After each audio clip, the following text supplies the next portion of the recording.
북한의 흔한 도발에 미국의 정찰기가 집결하고 있습니다. 2주 전부터 북한의 미사일 도발이 이렇게 흔한 일상이 됐습니다. 한반도의 긴장 수위도 꽤 높아져서요. 이 한반도와 일봉상공에는 미국의 최첨단 정찰 자산들까지 이제 속속 집결하고 있습니다. 김정우 실장님. 네. 그런데 미국의 핵 탐지 정찰기인 스니퍼까지 지금 한반도와 일본 상공에 있다면서요? 네, 맞습니다. 보통 우리가 정찰기 삼총사라 해가지고 예. 리벳 조인트나 컴뱃 샌드나 코브라볼 얘기를 많이 하지 않습니까? 이거는 북한이 미사일을 쐈을 때 사전에 탐지를 하고 만약에 이것이 한국이 일본을 겨냥하면은 요격하기 위한 그 정찰기인데 이번에는 스니퍼라 그래서 핵실험을 했을 경우에 공기 중에 방사능 물질을 포착을 해서 어떤 종류의 핵실험을 했는가라는 걸 파악하는 현재 비행기가 떴습니다. 이것 자체가 저는 왜 떴다 생각하냐면은 예. 최근 들어서 북한이 새로운 길을 가겠다라고 하면서 미국을 협박을 했습니다. 한미연합훈련을 하니까 새로운 길을 가겠다. 그럼 새로운 길이 뭐냐 하면은 핵실험을 하든가 뭐 ICBM을 발사하든가 그런 거 아니겠습니까? 그래서 혹시나 북한이 핵실험을 할까봐 미국이 스니퍼를 현재 디에고 가르시아 기지에서 일본의 가나다 기지로 옮겨왔다 생각이 듭니다. 그러면 저 핵탐지 정찰기 말고도 또 지금 전략 자산들이 북한의 계속된 도발에 지금 한반도에 들어온 게 있습니까? 현재 들어왔다는 보도는 없고 일단은 일본에 있기 때문에 코브라볼이 계속해서 북한이 미사일 쏠 때마다 한반도 인근을 계속 돌아다니고 있습니다. 그래서 북한이 이 발사 차량과 미사일 탄도하고 교신을 하거든요. 그 교신을 일단 잡아내고 그다음에 이제 미사일을 쐈을 때 미사일 종류를 파악해야 되니까 그 코브라볼 동체 앞부분에 이 고성능 카메라가 있습니다. 그 카메라는 이제 미사일을 찍고 하는 그런 활동을 하고 있습니다. 지금 보면요. 아까 좀 전에 나갔던 그래픽, 지도 그래픽 한번 보실까요? 예, 이거 한번 보시면 김정우 실장님, 이게 결국은 트럼프 대통령도 지금 미사일을 쏘게 면죄부를 줬다는 비판을 많이 받으면서도 군사적으로는 이렇게 어쨌든 북한을 압박하기 위해서 기민하게 움직이고 있는 거네요, 그러면? 요번에 이거는 이제 압박보다는 예. 북한이 어떤 행동을 하는지 사전에 파악하고자 하는 어떻게 보면 방어적 조치라고 봐야 될 것 같습니다. 미리 한번 조치를 취하고 정말로 정찰하는 정도의 이 전략자산 모임이죠. 그렇죠. 만약에 북한이 새로운 길을 가겠다면서 미사일을 한국이나 일본에 쏠 수도 있으니 사전 파악을 해서 미사일이 날아오면 요격도 하고 만약에 핵실험을 하면은 핵실험을 북한이 발표하지 않아도 미국 쪽에서 정확히 파악을 해서 대처하겠다. 그때 가서는 새로운 체제를 해야 되겠죠. 아하, 알겠습니다. 자, 그런데 북한이 어제 발사한 이 단거리 미사일에 대한 정보 오늘 밝혀졌습니다. 북한은 이번엔 신형 방사포가 아니라 미사일이라고 주장했습니다. 들어보시죠. 경야는 최고領導자 김정은 동측에서 동행한 간부들과 함께 감시소에서 신형 전술 유도탄 위력시 발사 계획에 대한 보고를 청취하신 후 발사를 참관하셨습니다. 자, 그런데 이번에 쏜 단거리 미사일은 황해도에서 내리고 관통한 것이 특징이었는데요.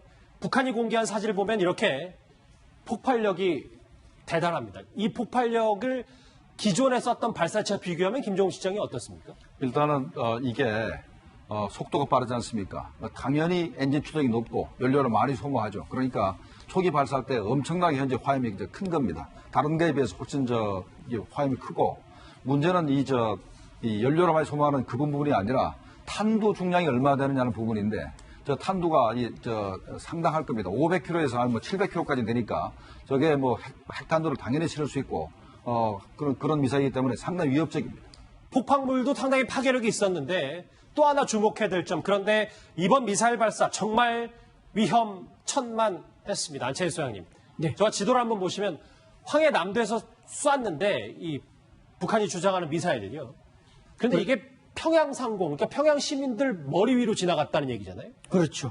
평양시 상공을 약 한 30km 정도 두고 이제 지나간 셈인데 이번에 쏜 미사일은 북한이 미사일이라고 직접 언급한 것도 중요하지만 예. 군인들보다는 노동당 부위원장들, 예를 들어 이수영 부위원장, 김평회 부위원장, 심지어 박봉주 전 총리까지 당 일꾼들을 모두 불러서 발사했다는 겁니다. 그동안 말하자면 원산 갈마반도나 한경남도 영흥에서 쐈던 방사포나 이스칸데르가 완전히 종합된 새로운 신형 무기의 결정판을 보여줬다. 3종 세트에. 그래서 김정은이 그들에게 자 이제 우리 한국에 무슨 F-35가 있어도 우리가 그걸 사전에 파철로 만들 수 있는 걸 준비했다는 걸 이제 과시하는 일종의 결정판인데 그렇다고 해서 이 결정판을 끝나고 다음부터는 또 안 쏘겠느냐 그건 두고 볼 일입니다.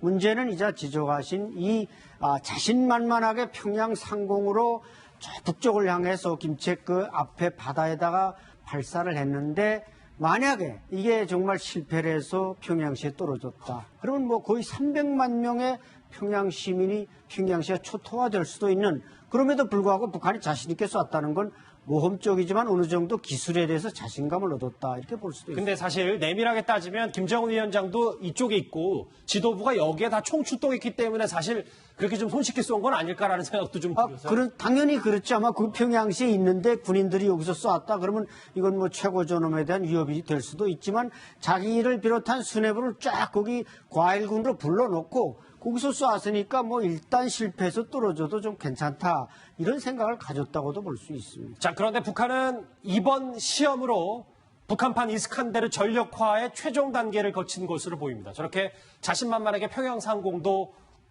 드나들었으니까요. 지난해 그런데 남과 북이 체결한 남북 군사합의서가 무슨 의미일까 싶은데 정의영 안보실장의 생각은 좀 다른 것 같습니다. 같이 들어보시죠. 그 북한의 지금 미사일 발사가 9.19 남북 군사 합의 위반입니까? 아니라고 보고 있습니다. 국방부 장관님과 군은 군사 합의 위반이라고 생각하는데 정의용 실장님 눈치를 보는지 아니면 대통령 눈치를 보는지 제대로 말을 못 하시는 것 같습니다. 그렇게 앞으로 뭐 국방부하고 단정적으로 그렇게 말씀하시고 답변 기회를 안 주시면 아니, 저는 저는 의원님이 앞서요. 말씀하시는 내용이 사실과 다르기 때문에 아니, 그런데 좀 더 선명하게 따져볼 거는 뭐 이게 3종 세트까지 나왔고 이번에 북한판 이스칸데르까지 뭐 최종화 단계가 됐으면 근데 이 정도면 9.19 군사합의 위반 아닙니까?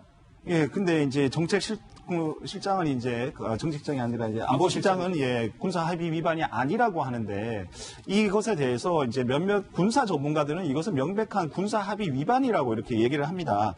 군사 합의가 어떻게 돼 있냐면요. 모든 공간에서 군사적 긴장과 충돌의 원인이 되는 일체의 어떤 적대 행위를 하지 않기로 했다. 이렇게 돼 있거든요.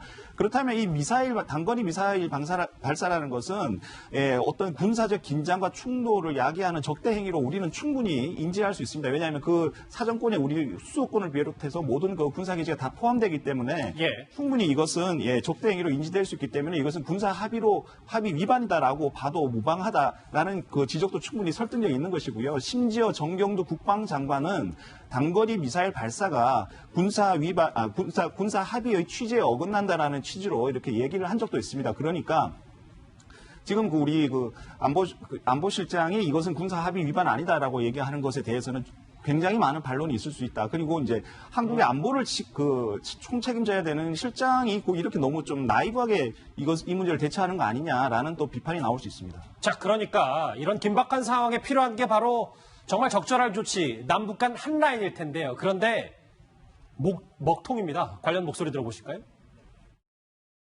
김정은 위원장의 약속한 거는 중장거리 미사일 도발을 하지 않겠다고 약속한 것으로 알고 있고 그 이후에 그런 약속을 위반한 적이 없습니다. 자, 그러면 이때 똑같 는 개설이 됐는데 예. 북측에서 아직 응하지는 않고 있습니다. 우리가 완전히 북한을 신뢰하고 대화를 하고 있는 건 아닙니다. 과거에 북한과 협상을 해본 경험이 많기 때문에 모든 변수를 염두에 두고 북한을 대하고 있다는 말씀드립니다. 그런데 남북 간의 직통 전화가 작년 4월 이후에는 뭐 전혀 이용이 안 됐었나 봅니다. 그러니까 이 직통 전화가 여러 개 있습니다. 청와대에 우리 문재인 대통령하고 김정은 위원장하고 직통 전화가 하나 있고, 그거는 작년 4월 20일 날 개통된 다음에 한 번도 통화가 된 적이 없다 그러고, 그다음에 이제 국정원과 이제 통일전선부에 전화가 하나 있고, 그다음에 통일부 판문점 연락관하고 북한 통일전선부하고 이제 연락이 돼 있고, 그다음에 국방부가 이제 서해 일함대하고 우리 동해 반대입니다. 서해 2함대하고 이제 동해 1함대하고 북한하고 이제 직통 전화가 있기 때문에 그거는 유지가 되는데 현재 문제는 정상 간에 통화를 하자고 해서 직통전을 만들어 놓고 한 번도 김정은이가 아직까지 그 전화를 안 받았다. 이거는 좀 문제가 있다 생각이 됩니다. 자, 북한의 저렇게 연이은 도발에 미국 정찰기는 지금 한반도와 일본에 집결했는데 우리는 지금 마땅한 북한과의 연락 채널도 마땅치 않고 한반도 상황 좀 심상치 않은 건 분명해 보입니다. 다음 주제 넘어가 볼 텐데요. 본격적으로 일본의 경제보복 얘기를 해보겠습니다. 주제 같이 확인해 보죠.